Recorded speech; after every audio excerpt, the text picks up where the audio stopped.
வணக்கம். இந்த வீடியோவில் நம்ம எதை பற்றி பார்க்க போகிறோன்னா, ஸ்பிரிச்சுவல் இன்டெலிஜென்ஸ் அப்படிங்கிறத பற்றி தான் பார்க்க போகிறோம்.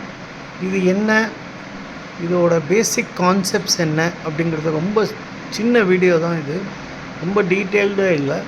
ஆனால் அடுத்த சில வீடியோஸில் இதோட பல டைமென்ஷன்ஸை பற்றி நம்ம பார்க்கலாம். ஸோ இந்த ஸ்பிரிச்சுவல் இன்டெலிஜென்ஸுங்கிறது நம்ம நாட்டில் முன்னாடி இருக்கிறது தான். இன்ஃபேக்ட் இப்போ நிறைய ஆத்தர்ஸ் என்ன பண்ணுறாங்க, நம்ம இந்தியன் ஃபிலாசபி, இந்தியன் தாட் இதுலேருந்து தான் நிறையா, குறிப்பாக யோகா, மெடிடேஷன் இதுலேருந்து நிறையா ஐடியாஸ் எடுத்துகிட்ருக்காங்க. ஆனால் இப்போ என்னங்கிறத பற்றி பார்க்கலாம். ஆர்யா வீவர் அப்படின்னு ஒருத்தர் இருக்கார். அவரோட புக்கு தான் இப்போ ரொம்ப ஃபேமஸாக இருக்குது. அவர் இந்த ஸ்பிரிச்சுவல் இன்டெலிஜென்ஸை பற்றி பேசும்பொழுது, Spiritual Intelligence, How Neuroscience and Mystical Practices Expand Consciousness and Unlock Inner Potential அப்படிங்கிற புக்கில் அவர் இந்த கான்செப்டை பற்றி பேசியிருக்கார். அது என்னங்கிறத நம்ம கொஞ்சம் டீட்டெயில்டாக பார்க்கலாம். இப்போது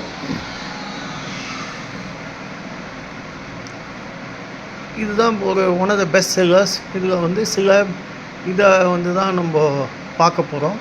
அதுதான் இந்த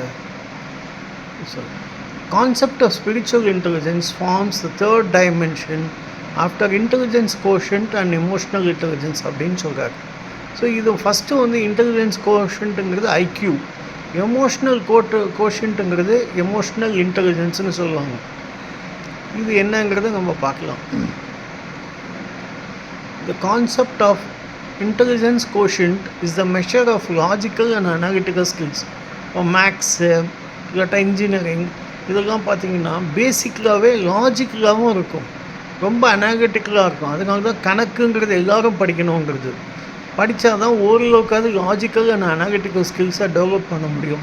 இது ரொம்ப தேவை. அப்படிங்கிறதுனால எல்லா ஸ்கூல்ஸ்லேயும் மேக்ஸ் கம்பல்சரி சப்ஜெக்ட். மினிமம் 10ஆம் கிளாஸ் மட்டுமாவது நீங்கள் மேக்ஸ் படித்தே ஆகணும். அப்படிங்கிறது தான் எல்லாத்தையும் புரிஞ்சுக்கணும். அதே மாதிரி emotional intelligence is the ability to recognise and manage our emotions. அப்படின்னா என்ன அர்த்தம்னா, நம்முடைய உணர்ச்சிகள், அந்த உணர்ச்சிகளை நாம் எப்படி நிர்வாகம் செய்வது, ரெக்கக்னைஸ் தான் நாம் எப்படி கண்டுபிடிப்பது, அண்ட் நேவிகேட் ரிலேஷன்ஷிப்ஸ் வித் எம்பத்தி. அப்படின்னா என்ன அர்த்தம்னா, ரிலேஷன்ஷிப்ஸ்னால் மற்றவர்களோட பழகும் விதம், மற்றவர்களுடன் பழகும் தன்மை எல்லாம் சேர்ந்து தான் ரிலேஷன்ஷிப்ஸ். வித் எம்பத்தி அப்படிங்கிறது என்னென்னா, ஒரு மற்றவர்களுடைய பிரச்சனைகளை நம்முடைய பிரச்சனைகள் போலவே பாவித்து அதற்கு ஏற்ற வகையில் நடந்து கொள்வது அப்படிங்கிறது தான் எம்பத்திங்கிறது. அதாவது யாருக்காவது ஒரு பிரச்சனை இருந்தால் அது நம்முடைய பிரச்சனை மாதிரி தான் அப்படின்னு நினச்சோம்னா நம்ம வேறு விதமாக ஒரு செய்கை இருக்கும். அதுதான் இன்டெலிஜென்ஸ். நம்மளுடைய செயல்கள் வேறு விதமாக இருக்கும். அதுதான் எமோஷ்னல் இன்டெலிஜென்ஸ் அப்படின்னு சொல்கிறாங்க. இதை நம்ம எம்பத்தியோடு சேர்ந்து செய்யும் பொழுது அது மற்றவர்களோட பழகும் விதம் மிக அருமையாக இருக்கும். அப்படிங்கிறத புரிஞ்சுக்கணும். Spiritual intelligence is ability to access higher states of consciousness, to see life through a wider lens and to align our choices with deeper meaning. Higher consciousness அப்படிங்கிறது என்னென்னா, இப்போ நம்மளுடைய இந்தியன் ஃபிலாசபியில் நான் யார் அப்படிங்கிறத ஒரு நிறைய மெடிடேஷன் இதெல்லாம் அடிப்படை அம்சம்னு சொல்லலாம். To see life through a wider lens, அதாவது உலகத்தையே, ஒரு பெரிய உலகத்தையே நம்ம கண்ணில் பார்ப்பது.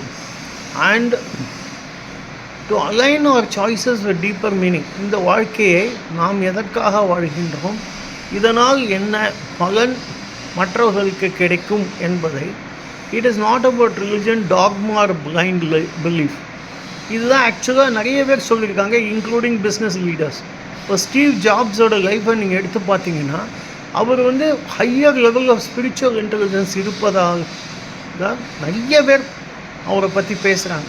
ஏன்னா அவரால் அவருடைய ஓன் அபிலிட்டியை டெவலப் பண்ண முடிஞ்சது மட்டுமல்ல, அவர் செய்து காட்டிய சாதனைகள், அவருடைய ப்ராடக்ட்ஸ், இந்த ஐபாட், ஐபேட், அப்புறம் இப்போ இருக்கிற ஆப்பிள் கம்ப்யூட்டர்ஸ், இப்போ இருக்கிற ஒரு பேசிக் இதெல்லாம் வந்து அவருடைய சிந்தனை, அவருடைய உயர்ந்த எண்ணங்கள் மூலமாக உலகுக்கு கிடைத்த ஒரு பெரிய மாபெரும் விஷயம்னு சொல்கிறாங்க.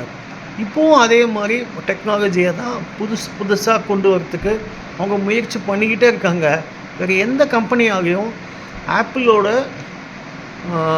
லெவல் ஆஃப் பர்ஃபெக்ஷனை ரீச் பண்ணவே முடியல. அதனால தான் அவர் சொல்கிறார், it is not about religion, dogma or blind belief. ரிலிஜனுக்கு இதுக்கு சம்மந்தம் கிடையாது. ஆனால் சில ஆத்தர்ஸ் என்ன சொல்கிறாங்க, இப்போ இதுக்கும் இந்தியன் ஃபிலாசபிக்கும் நிறைய சம்பந்தம் இருக்குது. அதனால தான் பகவத்கீதா, ராமாயணம் எல்லாம் பார்க்குறாங்க, இது பண்ணுறாங்க. அதுலேருந்து சில ஐடியாஸை எடுத்துக்கிறாங்க. ஆனால் இதில் வந்து ஒரு முழுமையான ஒரு வடிவம் இன்னும் வரவில்லை என்பது தான் உண்மை. ஸ்பிரிச்சுவல் இன்டெலிஜென்ஸுங்கிறதுக்கு மெஷர் பண்ணணும், இதுதான் ரைட்டு இதுதான் தப்புன்னு சொல்கிறதுக்கு இன்னும் அதற்கு உண்டான ஒரு மெஷர்மெண்ட் ஸ்கேல்ஸ் அப்படின்னு சொல்லுவாங்க, அதெல்லாம் வந்து இன்னும் முயற்சி செய்து கொண்டிருக்கின்றார்கள் என்பது தான் உண்மை. இப்போ அடுத்தது என்னென்னா, spiritual intelligence is about cultivating the awareness and capacity that connects the inner self with the greater whole. நம்முடைய ஆழ் மனதை மற்றவர்கள், கிரேட்டர் ஹோல்னால் உலகம் பூராவும் நடக்கக்கூடிய விஷயங்கள், அதை நாம் உள்வாங்கிக் கொண்டு அதற்கு ஏதாவது செய்ய முடியுமாங்கிறத பார்த்தது. we call this expanded consciousness. in mystics we call it awakening. Mahatma காந்திக்கெல்லாம் அந்த அவேக்கனிங் வந்ததுனால தான் அவரால் வந்து இந்த உலகத்தை, இந்த இந்தியாவுக்கு ஒரு இவ்வளோ பெரிய சுதந்திரத்தை வாங்கி கொடுக்க முடிந்தது. ஜவஹர்லால் நேரு அவர்களுக்கு ஒரு அவேர்னஸ், ஒரு கான்ஷியஸ்னஸ், ஒரு அவேக்கனிங் வந்ததுனால தான் ஒரு ரொம்ப சாதாரணமாக இருந்த ஒரு அக்ரிகல்ச்சர் தான், நமக்கு விவசாயம் மட்டும்தான் இருந்த ஒரு தேசத்தை ஒரு இண்டஸ்ட்ரியல் நேஷனாக மாற்றி அமைத்தவர். அதற்கு உறுதுணையாக இருந்தவர் தான் சர்தார் வல்லபாய் பட்டேல், தமிழ்நாட்டில் காமராஜ். இப்போ அந்த மாதிரி லீடர்ஸ் எல்லாம் இல்லைங்கிறது தான் உண்மை. அந்த மாதிரி ஒரு ரொம்ப நல்ல லெவலில் ஒரு அவேர்னஸோடு இருந்தது இல்லை அப்படிங்கிறது தான் உண்மை. இப்போ சாதாரண எக்ஸாம்பிள் எடுத்துக்கிட்டிங்கன்னா, முதல்ல இந்த வந்து in mystics we call it awakening அப்படின்னு சொல்லும்போது யாருக்கு வேணாலும் அது நடக்கலாம். இந்த சாதாரண விஷயமாக இருக்கலாம், இல்லை பெரிய விஷயமாக இருக்கலாம், பிஸ்னஸில் கூட நடக்கலாம். இப்போ உதாரணத்துக்கு அந்த காலத்தில் ஒரு 20 வருஷம் முன்னாடி சரவண பவன் அப்படிங்கிற ஒரு ஹோட்டலை எடுத்து நடத்திய அண்ணாச்சி அவர்கள், அவரோட குவாலிட்டி வந்து அவ்வளோ ஒரு வேத மந்திரம் மாதிரி தான் அவர் கொண்டு வந்தார் குவாலிட்டியை. எந்த ஆயிரக்கணக்கான பேர், லட்சக்கணக்கான பேர் வந்தாலும் ஃபஸ்ட்டு அவங்க தேடி போகிறதே வந்து சரவண பவன் தான். அப்படி ஒரு நிலைமை இருந்தது. இப்போ அதுக்கு நேர் எதிர்ப்பதமாக அதோட குவாலிட்டி குறைந்து விட்டது. அது ரொம்ப ஒரு வருத்தப்படக்கூடிய ஒரு விஷயமாக இருக்கின்றது. இப்போ பார்த்திங்கன்னா, இதை தான் தேர்ட் டைமென்ஷன். ஸோ இப்போது IQ processes information, EQ processes emotion, SQ அப்படிங்கிறது தான் spiritual intelligence, processes meaning and purpose. நாம் எதற்காக வாழ்கின்றோம், இந்த வாழ்க்கையை வாழ்வதனால் நாம் எதை அடைகின்றோம் அப்படிங்கிறது தான். இப்போ ரட்டன் டாட்டா, அதுக்கு முன்னாடி JRT டாட்டா, 2 மாமனிதர்கள் வாழ்ந்த வாழ்க்கை, இந்த ஸ்பிரிச்சுவல் இன்டெலிஜென்ஸ் அவர்களுக்கு மிக மிக அதிகமாக இருந்தது என்பதை நாம் நிச்சயமாக உணர்ந்து கொள்ளலாம். இப்போ ஸ்ரீ நாராயணமூர்த்தி அவர்கள் இன்ஃபோசிஸ் டெக்னாலஜிஸ் அப்படிங்கிற ஒரு கம்பெனியை உருவாக்கி அதை இந்த அளவுக்கு கொண்டு வந்து நிறுத்தினதுக்கு அவருடைய விஷனரி லீடர்ஷிப், அவருடைய ஒரு விதமான ஸ்பிரிச்சுவல் இன்டெலிஜென்ஸ் தான் காரணம் அப்படிங்கிறதையும் நாம் புரிந்து கொள்ள வேண்டும். இப்போ காமராஜ் அவர்கள் செய்த பல சாதனைகள், திருச்சி பக்கம் போனீங்கன்னா BHEL வந்ததுக்கு காரணமே அவர் தான். NLCன்னு ஒரு பெரிய நிறுவனத்தை கொண்டு வந்தது, நேவியல் இக்னைட் கார்பரேஷன் அப்படிங்கிற நிறுவனத்தை கொண்டு வந்தது காமராஜ் அவர்கள் தான். இதுதான் ஸ்பிரிச்சுவல் இன்டெலிஜென்ஸோட நாம் வாழ்க்கையில் எதற்காக வாழ்கிறோம், அதனால் உலகுக்கு என்ன பலன் என்பதை நாம் உணர்ந்து கொள்ளும் ஒரு உன்னதமான உயர்ந்த நிலை தான் ஸ்பிரிச்சுவல் இன்டெலிஜென்ஸ். இந்த வீடியோ உங்களுக்கு பிடிச்சிருக்கும்னு நான் நினைக்கிறேன்.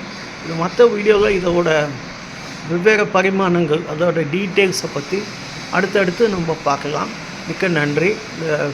தயவு செஞ்சு இதை மற்றவங்களோட ஷேர் பண்ணுங்கள், இதை லைக் பண்ணுங்கள், நம்ம சேனலுக்கு சப்ஸ்கிரைப் பண்ணி ஆதரவு கொடுங்க. மிக்க நன்றி. அண்டு இன்னொன்று என்னென்னா, தயவு செஞ்சு இதை மற்றவோட தயவு செஞ்சு ஷேர் பண்ணுங்கள், லைக் பண்ணுங்கள், உங்களுக்கு கமெண்ட்ஸ் கொடுங்க, ஸோ தட் இம்ப்ரூவ் பண்ணலாம். மிக்க நன்றி. தேங்க்யூ.